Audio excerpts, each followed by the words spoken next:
Good evening, everyone. Time for another silver update. And we have a special guest for you this evening, James Turk. He is the founder of GoldMoney. And I don't believe he's the CEO anymore. I think he passed that off to his son. Is that correct, James? Yeah, that's right. I was reading your recent interview with Doug Casey, and you went into quite a bit of detail about the services that you offer. And I just wanted to delve further in for my listeners and viewers and what they would be interested about your service. Well, first of all, we provide physical metal, gold, silver, platinum, and palladium. We're based in Europe, and what it does is it gives people around the world to store physical metal in locations in countries other than where they live.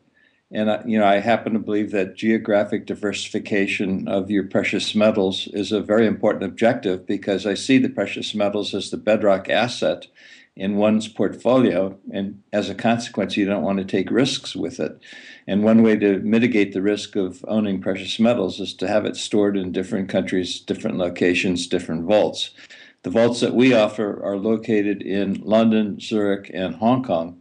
So you've got a good mix of different locations for diversifying your precious metals portfolio. I think that's important. Now, James, do you have a fee structure, a storage fee structure for the metals? Yes, we do. The gold storage begins at 15 basis points, 0.15% per annum. It goes up a little bit higher for smaller amounts. There's also storage for silver. In addition, there's a fee when you buy precious metals from us, but there's no fee when you sell. You get the spot price when you sell, giving you liquidity without any restrictions. The proceeds can then be kept in a customer segregated funds account at our bank accounts here in Europe, or alternatively wired to you through the banking system to your bank account anywhere in the world. So it's a very convenient way to buy and store precious metals because it's done online, and you can have the proceeds wired to your bank account anywhere in the world. The other important point, John, of course, is it safe? That's really the most important aspect of it, and that's where our governance procedures come in. We have audits by two different companies. Those are available to all of our customers simply when they log into their holding. And we have a variety of other governance procedures which are provided in considerable detail on the website, including scanning all of the gold that goes into the GoldMoney system to meet what we call the GoldMoney standard. All of the gold bars are scanned with ultrasound equipment to make certain that they're pure gold and no foreign material located in any of those gold bars. I know that some of the concerns that people have had with the SLV, I haven't looked into Eric Sprott's PSLV, but some of the critics of the SLV had pointed out that there was no storage fee connected to it, and how could they make a profit on it? After digging through some of the prospectus, I saw that they were actually selling off a certain amount. So it's encouraging for people that you're actually charging a fee so that it's a above board business, rather than the big worry that people have is that they're going to participate in some kind of rehypothecation or Ponzi scheme, and then when they really need to get their metal, it's not going to be there. Yeah, you're raising a good point. When you own physical metal, or when you're buying physical metal, there are really only two ways to do that. You buy it and store it yourself, or you buy it and have someone store it for you, which is what we do in GoldMoney. Now, each alternative has advantages and disadvantages. When you buy it and store it yourself, you have it in hand, and that's an important advantage. But the disadvantages are, you run the risk of theft. It's difficult to insure when you store it at home. If you put it in a bank vault, you run the risk of government confiscation, which occurred in the United States back in the 1930s. So those types of and the other alternative of storing it yourself is that you don't have liquidity. You have to take your coins or bars down to the local shop, and that can be inconvenient, and they may charge a refining fee to do that. when you store it with someone else, you don't have the gold in hand, which is a disadvantage, but you do have other advantages, namely, it's in case of GoldMoney, it's in an insured vault, regularly audited. It's pure gold or silver, or platinum or palladium for that matter. And you have the convenience of liquidity, 24/7. You can sell your metal anytime you want and have the proceeds, wired to your bank account anywhere in the world. So what every individual has to do is figure out what's best for his or her circumstances, and then make a decision as to what kind of precious metals they want, what their portfolio is going to look like, how it's going to, what the makeup is going to be, and then implement it. So I'm an advocate of physical metal, and I'm also an advocate of people owning physical metal so they sleep well at night. And those are the objectives, and you have to do whatever you need to do to sleep well at night. And owning physical metal in its different forms is an individual subjective judgment that everybody has to make. Excellent. Now, on that issue of liquidity, do you have investors who sort of trade within their account? In other words, if they have an account with you and they're trying to pick a bottom in gold or silver, or they think they've seen a top, and can they trade in and out? And also with tax consequences, are these capital gains that are reported like a regular futures or stock account? Well, I can't really comment on taxes. I'm not a tax expert, and it's way out of my area of expertise. And we have customers in 100 different countries around the world. So what we recommend is that you have to speak to a specialist in your particular country in order to understand what the consequences are of trading metal. But you can trade metal in GoldMoney. And you can also switch from gold to silver to play the gold-silver ratio if that's of interest to you as well. Personally, though, I don't recommend trading. I recommend accumulating. I see gold and silver as a form of money. And, with money, you can do two things. You can spend it or you can save it.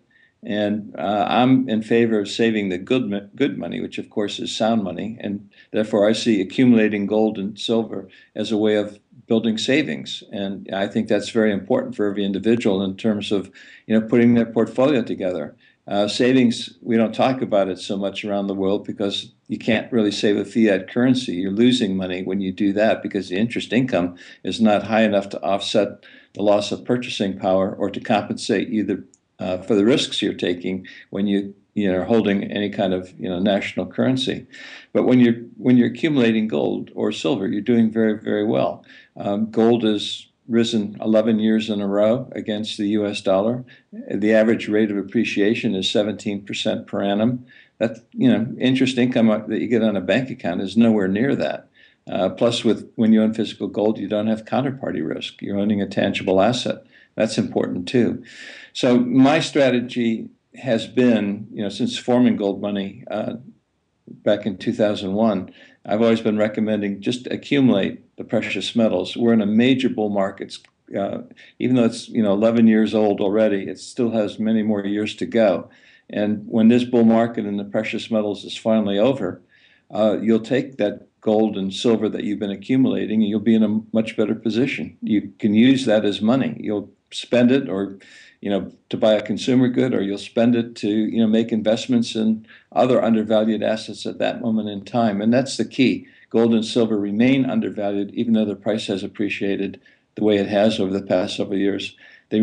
Precious metals remain undervalued because national currencies are being debased and depreciated so badly by bad policies and bad management.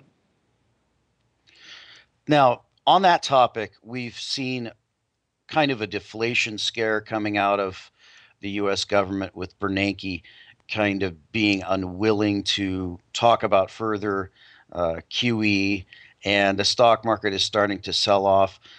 There's a lot of deflationists out there in the hard money camp. Well, not a lot, but a number of Elliott waivers, et cetera. Would you place yourself in the inflationary or deflationary camp? And do you see a potential deflationary collapse, such as what happened in the 1930s? Is that possible? Yeah, I'm in the hyperinflationary camp, but let me back up a little bit to answer your question.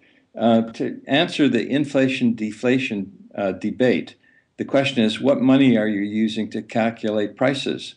Now, if you use gold to calculate prices, we're already seeing deflation. It's deflation at 17% per annum, which is the rise of price of gold in terms of US dollars.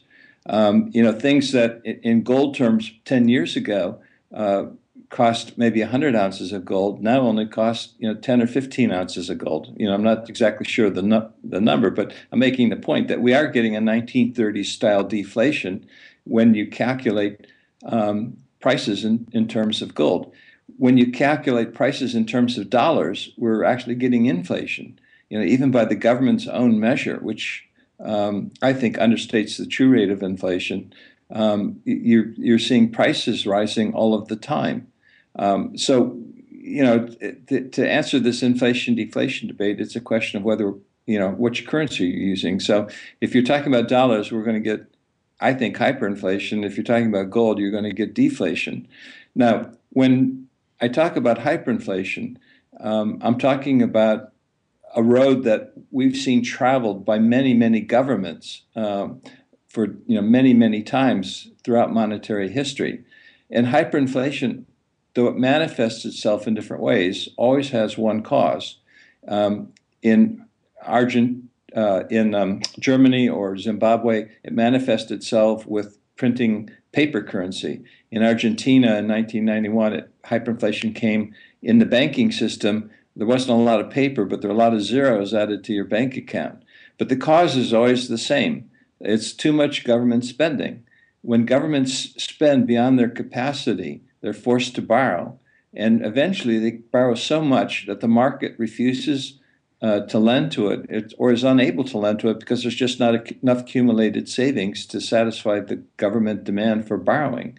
And what happens in that case is that the government either has to stop spending, which they don't want to do, or so they turn to the central bank to create the currency that the government wants to spend. They ran the printing presses in Zimbabwe. They ran the computers in Argentina. And what's happening around the world today is they're running the computers because money in the banking system is the most important component of commerce today in most of the major countries of the world.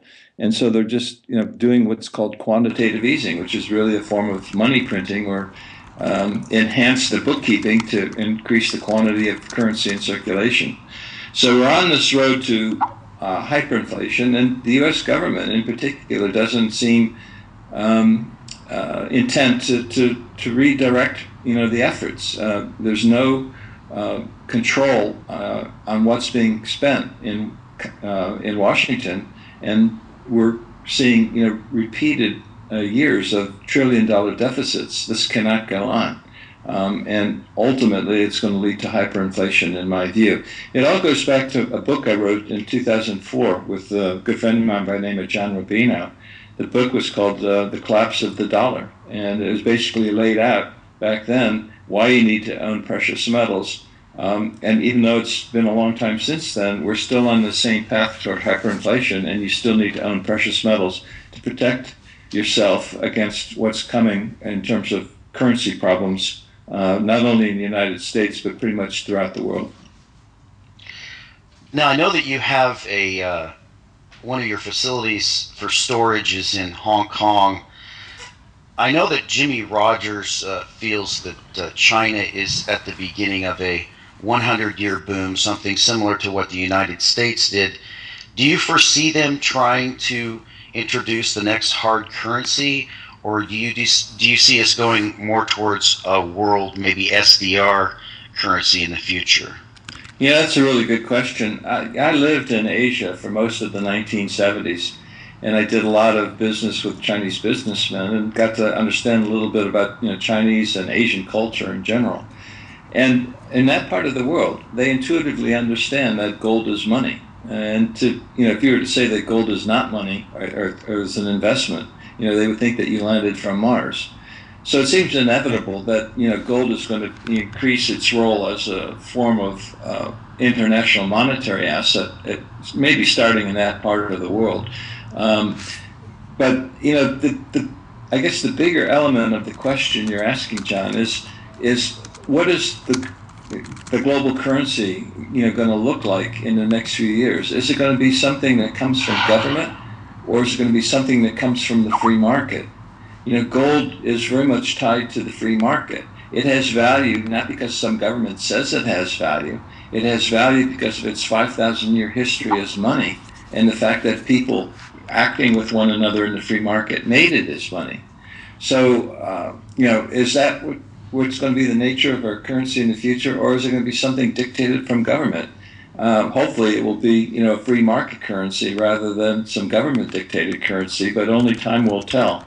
But ultimately, I think that we will see gold return to its rightful and traditional role at the center of global commerce, as people realize that this 40-year experiment with fiat currency backed by nothing except government promises is failing.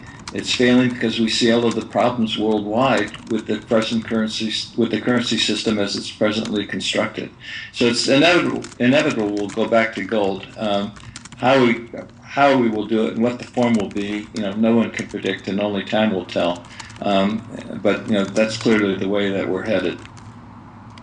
And one quick final question. A lot of gold investors are avid gold mining stock followers, and I have really not recommended them to my listeners because I feel that if the price of gold and silver are suppressed, then obviously the inputs to mining are going to be higher, and it's just not going to be very profitable. And the miners have kind of lagged. Do you foresee the miners being a good investment at some point in the future? Well, your point is a good one, and I follow very closely the price of crude oil in terms of gold. And from 1999 until 2008, the price of crude oil in terms of gold was abnormally high, well out of the range of historical norms, and that put pressure on the mining companies, squeezing their margins and put them in a bear market. And because of that and other things that negatively affected sentiment, the miners have the shares have not done well. But I want to make a more important point. Gold is money. Mining shares are an investment. They're two different things.